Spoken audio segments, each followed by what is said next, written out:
ते एरोप्लेन पहिल्यांदा गेलं, ते पहिल्यांदा असं वरून गेलं, मग ते फिरून आलं आणि ते गावाकडून असं खालून येत होतं आणि ते असं म्हणजे साईडला असं ते ही होत होतं उलटं असं, आणि ते असं फिरलं, ते जाग्यावर असं टच झालं खाली त्या पट्टीच्या आणि जाग्यावर बराबर असा स्फोट झाला. ते स्फोट झाल्याबरोबर असा खूप मोठा ते आमच्या घरापर्यंत त्याचे पाट सगळे उडले आणि ते म्हणजे असं काहीच दिसलं नाही, तर अचानकच स्फोट झाला. ते टेकल्या बरोबर असं फिरलं गेलं ते जाग्यावरती. म्हणजे हे विमान वरती धावपट्टीला लागत होतं ना, असं वरती गेलेलं, पण ते असं फिरून आल्याबरोबर त्याची अशी कल्टी झाली, असं ते टच झालं, असं त्याचा स्फोट झाला. हां, ते स्फोट झाल्याबरोबर मग आम्ही खूप घाबरलो आणि ते मग तिकडं पलीकडे थांबलो. ते मग ते स्फोट झाला, असा जाग्यावर सगळे बार झाले त्याचे. बहुत दुख भरी दर्द भरी घटना है ये। हमने देखा कि एरोप्लेन जब नीचे आया था ऐसा लग रहा था उसका क्रैश हो जाएगा ऐसा हम सोच रहे थे, तभी क्रैश हो गया। हम देखे कि हमें लगा नहीं क्रैश हो गया है, लेकिन एयर ट्रैप पे उतरेगा ऐसा लगा, उतर रहा है, लेकिन क्रैप हुआ और उसके बाद स्फोट हो गया उसका ज़बरदस्त। स्फोट होने के बाद वो हम देखने आए, पहले देखा तो उसको आग लगी थी पूरे प्लेन को, और उसके बाद 4-5 स्फोट हो गया विमान में उसका, और उसके बाद बहुत लोग आ गए और उसने निकालने की कोशिश की, लेकिन बड़ी आग लगी, उसके कारण कोई मदद नहीं कर सकता, लेकिन सब आ गए। तब बाद में उसको उसमें अजीदादा था, ये हमारे लिए बहुत शौक की बात में है। मंत्रिमंडळात देखील ज्यावेळेस काही विषय यायचे त्यावेळेस आपल्या राज्याची आर्थिक परिस्थिती अशी आहे, आपल्याला सर्वांना काटकसर करावी लागेल अशी अगदी निर्भीडपणे सांगणारे अजितदादा देखील आम्ही अनुभवलेत. शिस्तीचा नेता म्हणूनही आम्ही अनुभवलेला आहे आणि त्यामुळे त्यांच्या जाण्याने फक्त पवार कुटुंबियांचंच नाही तर संपूर्ण महाराष्ट्राचं न भरून येणारं नुकसान झालेलं आहे. दादा हे असं व्यक्तिमत्व ज्यांचा दराराही होता, आदरही होता आणि लोकांना त्यांच्याबद्दल असलेलं प्रचंड प्रेम आम्ही पाहिलेलं आहे.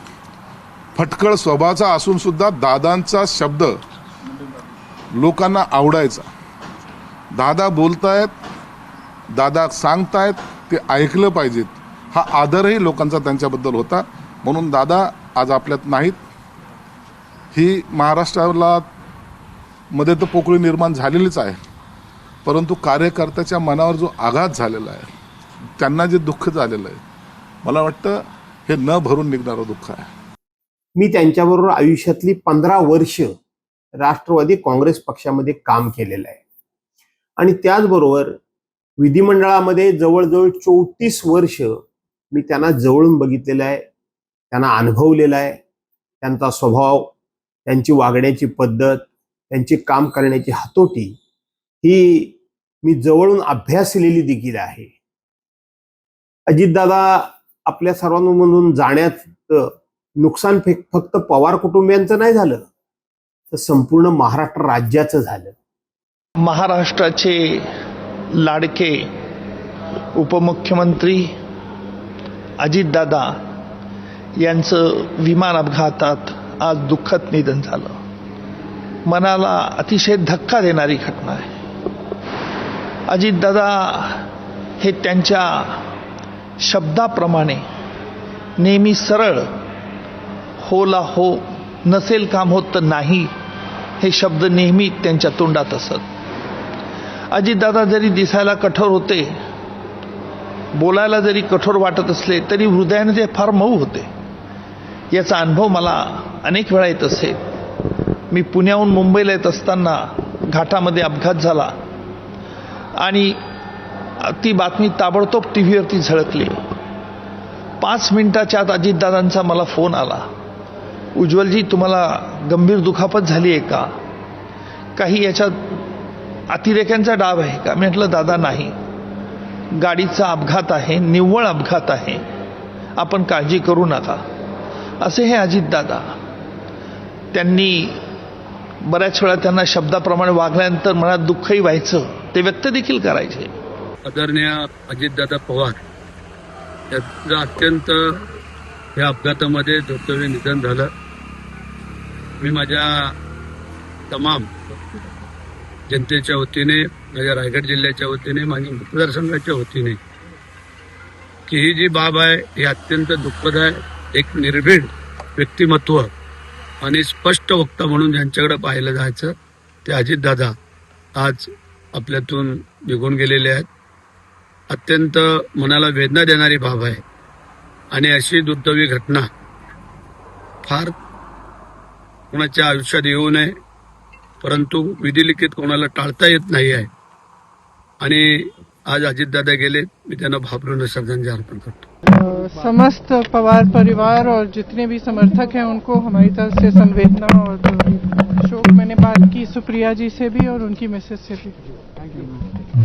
काम से काम रखने वाले एक व्यक्ति थे और मैं पवार साहब को, सुप्रिया को, सुनेत्रा जी को, पार्थ को, जय को, सभी को अपनी संवेदनाएं व्यक्त करना चाहूँगी. और वो लाखों करोड़ों जो बारामती वाले हैं, महाराष्ट्र वासी हैं, उन सबको अपना संवेदनाएं व्यक्त करना चाहूँगी, क्योंकि वो एक महाराष्ट्र के एक मैं कहूँगी अमंग्स द यंगर लीडरशिप थी और काफ़ी प्रॉमिसिंग लीडरशिप थी. उनका इस तरीके से जाना बहुत ही दर्दनाक है.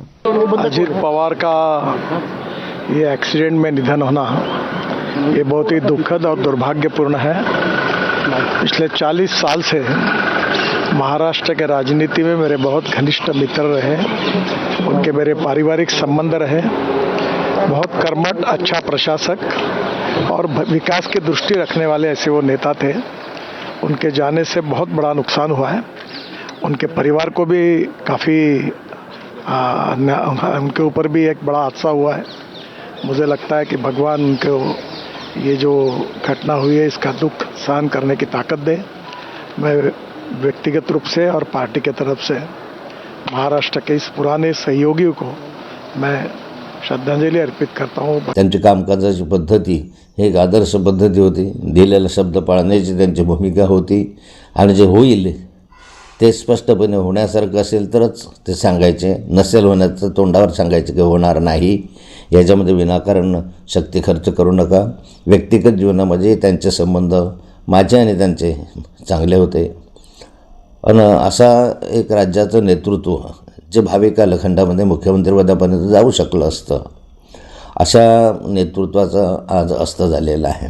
आम्हाला तर धक्का पोहोचलाच, पण महाराष्ट्राची आणि देशाची पण खूप मोठी हानी झालेली आहे. महाराष्ट्रासाठी अत्यंत वेदनादायी दिवस असं आज म्हणावं लागेल, कारण की या राज्याचे नेते अजितदादांचा अशा पद्धतीनं या ठिकाणी मृत्यू झाला की शब्द आपले नाहीत काय त्यांच्याबद्दल भावना व्यक्त करण्यासाठी. मला वाटतं एक कर्तृत्व नेतृत्व हे राज्य मुकलेलं आहे असं एवढाच मला भावना या निमित्तानं व्यक्त करायच्या आहेत. 5 वर्ष सगळ्यात जवळचा आमदार म्हणून दादांच्या जवळ इतक्या मोठ्या प्रमाणात मदत केली. माझ्या प्रत्येक कामात दादा मला काय ताकद द्यायची. ठीक आहे, राजकीय मतप्रवाह जरी वेगवेगळे होते, पण दादांचं त्या दिवशीचं प्रेम आजपर्यंत शेवटपर्यंत त्याच पद्धतीने माझ्यावर होतं कधी पण. आणि ठीक आहे, मी सुद्धा माझं सुद्धा त्याच पद्धतीने दादांबद्दल आपुलकी प्रेम असायचं, कारण एकदम दिलदार माणूस आणि सर्वसामान्य कार्यकर्त्याला ताकद देणारा माणूस होता. महाराष्ट्र राज्याचे उपमुख्यमंत्री माननीय अजितदादा पवार यांचं आज सकाळी दुःखद निधन झाल्याची बातमी कळली आणि ते ऐकून एकदम धक्काच बसला.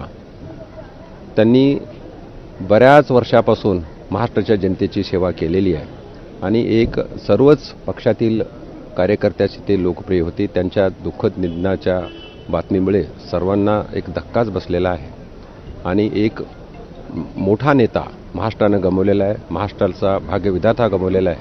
त्यांच्या कुटुंबावरती दुःखाचा आणि सर्व महाराष्ट्रावरती दुःखाचा डोंगर कोसळलेला आहे. त्या निमित्तानं मी त्यांना श्रद्धांजली वाटतो आणि खरं तर या दुःखामध्ये बोलण्यासाठी शब्दच नाही आहेत, तरी पण भावपूर्ण श्रद्धांजली वाटतो. अजित पवार जी महाराष्ट्र के डेप्यूटी सीएम थे और उन्होंने बहुत सालों से महाराष्ट्र के राजकारण में अपना जो एक स्थान बना लिया था और बहुत काम भी उन्होंने किया था। आज उनके अचानक जाने की वजह से महाराष्ट्र के पॉलिटिक्स में भी एक बहुत बड़ा सुनाव का सर्जन हुआ है। अजीत दादा बहुत बड़े संघर्षशील नेता थे, बहुत बड़े एडमिनिस्ट्रेटर थे। विकास के लिए उन्होंने महायुति ज्वाइन की थी और लगातार उन्होंने डिप्टी सीएम पद पर बहुत अच्छा काम किया था। और जिला पंचायत के चुनाव में मतलब जो जिस तरह मतलब वो प्रचार के लिए जा रहे थे और वहाँ विमान का जो क्रैश हुआ है उससे महाराष्ट्र का भारी नुकसान हुआ है और हम सब लोग अभी उनके अंत्य संस्कार के लिए जा रहे हैं। तो ये बहुत बड़ा नुकसान हमारे महाराष्ट्र का हुआ है। परखड मत व्यक्त करणारे, कार्यकर्त्यांवर जीवापाड प्रेम करणारे, म्हणजे एखाद्या कार्यकर्त्याला रागवले तर समजायचे की त्याचं काम झालं म्हणून, महाराष्ट्राच्या कानाकोपऱ्यात चांद्यापासून बांद्यापर्यंत कार्यकर्त्याला नाव घेऊन हाक मारणारे असे दादा, म्हणजे असं होईल असं स्वप्नात सुद्धा वाटलं नव्हतं। आणि ही बातमी अतिशय वेदनादायी आहे, दुःखदायी आहे। मी भारतीय जनता पार्टीच्या वतीनं, महाडिक परिवाराच्या वतीनं त्यांना श्रद्धांजली अर्पित करतो। महाराष्ट्रामध्ये ही जी पोकळी निर्माण झालेली आहे, ही पोकळी कधीही भरून निघणार नाही, असा नेता पुन्हा होणे नाही। ज्यावेळेस ही घटना आम्ही ऐकली अजून विश्वास होत नाही की अशी घटना घडलेली आहे। महाराष्ट्रामधला एक उंच कर्तव्यदक्ष रोखठोक असणारी व्यक्तिमत्व कालच दुपारी 12 वाजेला ज्यांच्याबरोबर कॅबिनेटमध्ये अनेक विषयांसंदर्भात चर्चा घेतली, ज्यांनी भूमिका घेतली, माझ्या पणनचा विषय आणला त्यावेळेस त्यांनी आस्थायिकपणे शेतकऱ्यांचं सोयाबीन, तूर त्या सगळ्या विषयांची माहिती त्यांनी कॅबिनेटमध्ये घेतली, स्वतः ते त्यावर चर्चाही संवादी करत होते। आणि आज सकाळी आम्ही रेल्वेतनं उतरल्यावर ही बातमी ऐकल्यानंतर मनाला विश्वास होत नाही की महाराष्ट्राची एवढी मोठी राजकीय सामाजिक हानी हे काम करणारा करता नेता आपल्यातनं अचानकपणे निघून गेल्यामुळे अजून आम्ही सारेजण धक्क्यामध्ये। पर्सनल हम सबका लॉस है, कई साल साथ में काम किया है और उनके जाने से महाराष्ट्र की राजनीति में एक बहुत बड़ा वैक्यूम निश्चित तौर पैदा हुआ है।